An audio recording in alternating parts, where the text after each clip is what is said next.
vez no interior de seu apartamento, ou melhor, dentro do apartamento que não era seu, Coraline ficou contente em ver que ele não se transformara no desenho vazio que o resto da casa parecia ter se transformado. Havia profundidade e sombra, e alguém que aguardava, em meio às sombras, Coraline voltar. "Então você está de volta", disse a outra mãe. Ela não parecia satisfeita. "E trouxe Vermina com você." "Não", respondeu Coraline. "Trouxe um amigo." Podia sentir o gato enrijecer-se em suas mãos, como se estivesse ansioso por sair. Queria agarrar-se a ele como se fosse um ursinho de pelúcia, para dar segurança, mas sabia que os gatos odeiam ser espremidos e suspeitava, de qualquer modo, que os gatos aterrorizados eram capazes de morder e arranhar, se provocados, mesmo estando do seu lado. "Você sabe que amo você", disse a outra mãe, sem rodeios. "Você tem um modo muito estranho de demonstrar isso", disse Coraline. Desceu o corredor, dobrou a sala de visitas, um passo firme após o outro, fingindo não sentir os olhos negros vagos da outra mãe em suas costas. A mobília formal de sua avó permanecia lá, assim como a pintura de frutas estranhas na parede. Porém, as frutas na pintura tinham sido comidas agora, e havia sobrado na bandeja apenas o miolo marrom de uma maçã, vários caroços de ameixa e de pêssego, e a haste do que fora um cacho de uvas. A mesa com patas de leão marcava o tapete com seus pés de madeira em forma de garras, como se estivesse impaciente por alguma coisa. No final da sala, no canto, erguia-se a porta de madeira, que antes, em um outro lugar, abria-se sobre uma parede de tijolos. Coraline tentou não encarar a porta. A janela mostrava apenas neblina. Fim, Coraline sabia. O momento da verdade, a hora do esclarecimento. A outra mãe havia seguido Coraline. Achava-se agora no meio da sala, entre Coraline e a lareira, e olhava-a do alto, com olhos de botões negros. Era estranho, pensou Coraline. A outra mãe não se parecia absolutamente em nada com sua própria mãe. Perguntou-se como pôde ter sido enganada e imaginado alguma semelhança. A outra mãe era imensa. Sua cabeça quase roçava o teto, e muito pálida, da cor da barriga de uma aranha. Seus cabelos enrolavam-se e ondulavam-se pela cabeça, e seus dentes eram afiados como facas. "Bem", disse a outra mãe rispidamente, "onde estão eles?" Coraline recostou-se em uma poltrona, arrumou o gato com a mão esquerda, enfiou a mão direita no bolso e tirou 3 bolas de gude. Tinham uma cor cinza de geada e estalavam na palma da sua mão. A outra mãe estirou os dedos brancos para apanhá-las, mas Coraline fez com que deslizassem de volta para o seu bolso. Viu então que era verdade. A outra mãe não tinha a menor intenção de deixá-la ir ou de manter a palavra. Fora apenas uma diversão e nada mais. "Espere", disse. "Ainda não terminamos, não é?" A outra mãe olhou-a furiosamente, mas sorriu com doçura. "Não", disse ela, "suponho que não. Afinal, você ainda precisa encontrar seus pais, não é?" "Sim", respondeu Coraline. "Não devo olhar para a lareira", pensou. "Não devo sequer pensar na lareira." "Bem", disse a outra mãe, "mostre-os." Quer dar uma olhada na adega novamente? Tem outras coisas interessantes escondidas lá embaixo, sabe? Não, disse Coraline. Sei onde os meus pais estão. O gato pesava em seus braços. Passou-o para a frente, desprendendo as garras de seu ombro ao fazê-lo. Onde? É evidente, disse Coraline. Olhei em todos os lugares onde você poderia tê-los escondido. Não estão na casa. A outra mãe permaneceu quieta, sem deixar nada escapar, os lábios apertados. Poderia ser uma estátua de cera. Até mesmo o cabelo parara de mexer. Sendo assim, continuou Coraline, ambas as mãos segurando o gato firmemente. Sei onde eles têm que estar. Você os escondeu na passagem entre as duas casas, não foi? Estão atrás daquela porta. Apontou a cabeça na direção da porta, no canto. A outra mãe permaneceu como uma estátua, mas um sorriso insinuou-se em seu rosto. Oh, estão sim, não é mesmo? Por que você não abre a porta? Perguntou Coraline. Eles vão estar lá, certo? Era o seu único caminho para casa, ela sabia, mas tudo dependia de a outra mãe ter necessidade de se gabar da vitória, não apenas de vencer, mas mostrar que tinha vencido. A outra mãe enfiou a mão lentamente no bolso do avental e exibiu a chave negra de ferro. O gato mexeu-se desconfortavelmente nos braços de Coraline, como se quisesse descer. Fique aí só mais um pouquinho, ela pensou, imaginando se ele podia escutá-la. Vou levar nós dois para casa. Eu disse que levaria. Prometo. Sentiu o gato relaxar em seus braços. A outra mãe caminhou até a porta e enfiou a chave na fechadura. Girou-a. Coraline ouviu o mecanismo fazer clunk pesadamente. Começava já, passo a passo, o mais silenciosamente possível, a recuar na direção da lareira. A outra mãe abaixou a maçaneta e abriu a porta com um empurrão, revelando um corredor escuro e vazio por trás dela. Aí está, disse, acenando as mãos para o corredor. A expressão de deleite em seu rosto era algo muito feio de se contemplar. Você está errada. Você não sabe onde seus pais estão, não é? Eles não estão aqui. Ela virou-se e olhou para Coraline.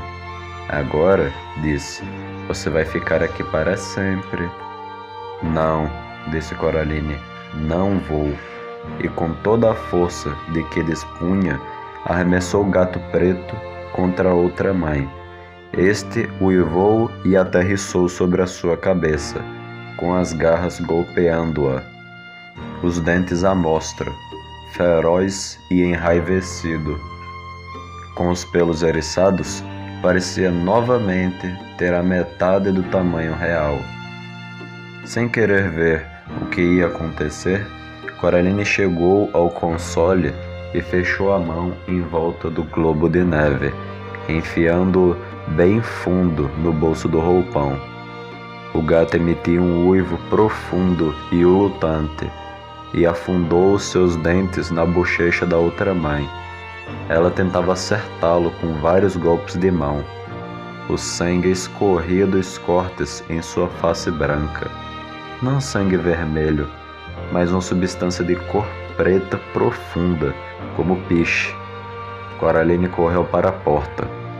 Retirou a chave da fechadura. Deixe-a, venha! Gritou para o gato. Ele assobiou, golpeou com suas garras afiadas de bisturi o rosto da outra mãe, com um único golpe selvagem, deixando um líquido negro gotejar dos vários cortes profundos em seu nariz. Em seguida, pulou para o chão na direção de Coraline. Rápido, disse ela. O gato correu em sua direção e ambos deram um passo para dentro do corredor escuro. Estava mais frio no corredor, como se descessem em uma adega num dia de calor. O gato hesitou por um momento e então, vendo que a outra mãe vinha na direção deles, correu para Coraline e parou entre suas pernas. Coraline começou a fechar a porta. Era mais pesada do que imaginava que uma porta pudesse ser. E fechá-la era como tentar puxar uma porta contra uma ventania. Então, sentiu algo do outro lado começando a puxá-la contra ela. Feche, pensou. Então falou alto. Vamos, por favor. E sentiu a porta começar a se mover, a fechar-se, acender ao vento fantasma. De repente, ela percebeu outras pessoas no corredor com ela. Não podia virar o rosto para olhá-las, mas conhecia-as sem precisar olhar. Ajudem-me, por favor, disse. Todos vocês. As outras pessoas no corredor, 3 crianças e 2 adultos, eram de certo modo demasiado insubstanciais para tocarem a porta. Mas suas mãos fecharam-se em torno da mão de Coraline, enquanto ela puxava a grande maçaneta de ferro e, subitamente, ela sentiu-se forte. Jamais ceda, senhorita. Segure firme, uma voz sussurrou em sua mente. Puxe, menina, puxe, sussurrou uma outra. E então, uma voz que soava como a de sua mãe, sua própria mãe, sua autêntica, maravilhosa, enlouquecedora, enfurecedora, gloriosa mãe, disse apenas: Muito bem, Coraline. E isso bastava.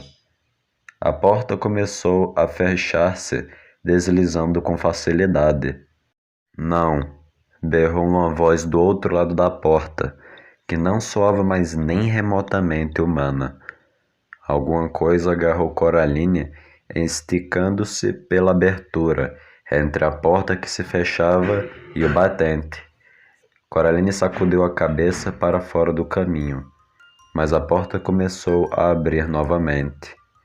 Nós vamos voltar para casa, disse Coraline. Nós vamos. Ajudem-me. Soltou-se dos dedos que a agarravam. Então, moveram-se através de Coraline. Mãos fantasmas emprestaram-lhe uma força que ela já não possuía. Houve um momento de resistência final, como se algo estivesse preso na porta, e então a porta de madeira fechou-se violentamente com um estrondo. Algo caiu da altura da cabeça de Coraline sobre o chão. Aterrissou com uma espécie de barulho surdo de passos fugindo. Vamos logo, disse o gato. Esse não é um bom lugar para ficar. Rápido. Coraline voltou as costas para a porta e começou a correr tão rápido pelo corredor escuro, deslizando a mão pela parede para garantir que não ia esbarrar em nada, nem mudar de direção na escuridão. Era uma corrida esforçada e parecia a Coraline que se estendia por uma distância maior do que era possível a qualquer coisa. A parede que ela estava tocando parecia-lhe quente e macia agora, e, Coraline percebeu, parecia coberta por um pelo felpudo. Mexia-se como se estivesse respirando. Coraline tirou rapidamente a mão. Ventos uivavam no escuro. Tinha medo de chocar-se contra alguma coisa e estendeu a mão para a parede novamente.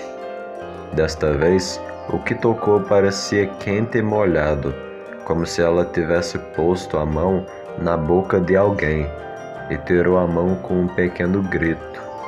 Seus olhos haviam se ajustado ao escuro.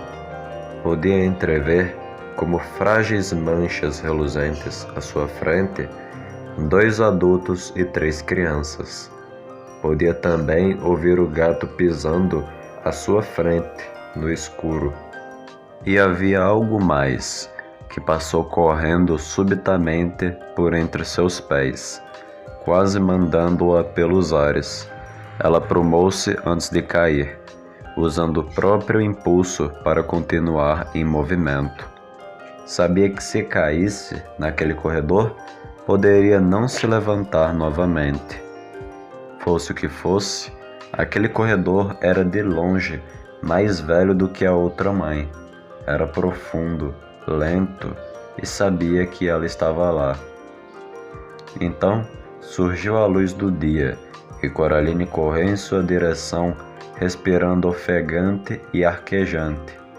Quase lá, disse encorajadoramente, mas, sob a luz, descobriu que os fantasmas haviam desaparecido e que estava sozinha. Não havia tempo para pensar sobre o que lhes acontecera. Ofegante, cambaleou pela porta e bateu-a atrás de si, com o estrondo mais alto e satisfatório que podia imaginar. Trancou a porta e colocou a chave de volta no bolso. O gato preto enrolara-se no canto mais distante da sala, com a ponta de sua língua rosa para fora e os olhos bem abertos. Coraline foi até ele e abaixou-se do seu lado. Desculpe-me, disse. Sinto muito ter jogado você contra ela, mas era o único jeito de distraí-lo o suficiente para conseguirmos todos sair. Ela nunca cumpriria com sua palavra, não é? O gato olhou-a e depois descansou a cabeça sobre sua mão, lambendo seus dedos com a língua áspera de lixa. Começou a ronronar. Então somos amigos? Perguntou Coraline. Coraline sentou-se em uma das poltronas desconfortáveis de sua avó, e o gato pulou para o seu colo, instalando-se confortavelmente. A luz que entrava pelo quadro da janela era diurna, uma autêntica luz dourada de fim de tarde, não uma luz branca de neblina. O céu era de um azul esverdeado, e Coraline podia ver árvores e, além das árvores, as colinas verdes que desapareciam no horizonte em tons púrpuras e cinzas. O céu nunca parecera tão céu. O mundo nunca parecera tão mundo. Coraline olhou atentamente para as folhas nas árvores e para os padrões de luz e sombra sobre a casca rachada do tronco de faia, do lado de fora da casa. Então olhou para baixo, em seu colo, a maneira como a pródiga luz do sol escovava cada um dos pelos da cabeça do gato, fazendo com que cada um dos bigodes brancos ficasse dourado. Nada, pensou ela, jamais fora tão interessante. E, tomada pela interessantice do mundo, Coraline mal percebeu que havia se curvado e enrolado à maneira dos gatos sob a poltrona desconfortável de sua avó, e tão pouco notou quanto mergulhou em um sono profundo e sem sonhos.